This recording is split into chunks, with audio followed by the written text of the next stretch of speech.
మీ దగ్గర నుంచి మంచి క్వశ్చన్స్ వస్తుంటాయండి. అంటే ఎలాంటి క్వశ్చన్స్ వస్తుంటాయంటే మొన్న కూడా ఏదో అడిగారు కదా మమ్మల్ని,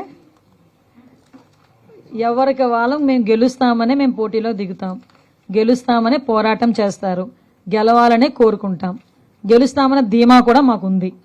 ఓకే, అర్థమైందా? నెక్స్ట్ ఇంకొకటి, ఇప్పుడు వాళ్ళు మేమేమంటున్నాము, అక్కడ నిజంగా పులివెందల్లో జగన్మోహన్ రెడ్డి అడ్డ, పులివెందల బిడ్డ జగన్మోహన్ రెడ్డి అనుకున్న వాళ్ళందరూ ఈరోజు ఆఫ్టర్ ఆల్ మీరు అన్న 10,000 ఓట్లకి ఎందుకు భయపడాలి? 11 నామినేషన్లు ఎట్టొచ్చినాయి మనం ఆలోచించుకోవాలి కదా. ఇప్పుడు మమ్మల్ని అడిగిన క్వశ్చన్స్ వాళ్ళని అడగండి ఒకసారి. నేను మీరు ఏ క్వశ్చన్ అడిగినా సమాధానం చెప్తా. కానీ ఒకటేంటంటే మీకు క్లియర్గా చెప్తున్నా, మరి అంత ఓటమి భయం దేనికి? 11 నామినేషన్లు వచ్చినాయండి. నాకు తెలిసి లాస్ట్ 2 టర్మ్స్లో జడ్పీటీసీకి నామినేషన్ కూడా పడిన పరిస్థితి లేదు, యునానిమస్. పులివెందల్లో 95% ప్రెసిడెంట్ ఎలక్షన్ యునానిమస్ అవుతాయి. Okay, 100% ZPTC MPTC elections unanimous అయిపోతాయి.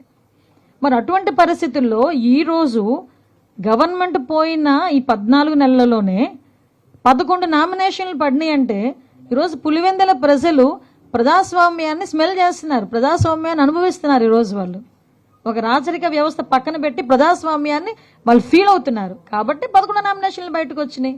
నామినేషన్లు వేయడానికి ధైర్యంగా వచ్చి నామినేషన్లు వేసి వెళ్ళారు, క్యాన్వాసింగ్ ధైర్యంగా చేసుకుంటున్నారు, ఎలక్షన్లకి ధైర్యంగా వెళ్తున్నారు. వీళ్ళకేంటండి నొప్పి?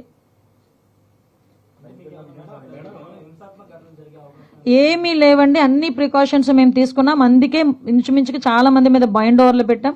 బైండ్ ఓవర్లు పెట్టిన వాళ్ళ గురించి కూడా గౌరవ పులివెందుల ఎమ్మెల్యే గారు ఒక మాట అన్నారు, ఏ రోజు కూడా పోలీస్ స్టేషన్ మొహం చూడని వాళ్ళని కూడా బైండ్ ఓవర్ పెట్టారన్నారు. అటువంటిది ఏమీ లేదు.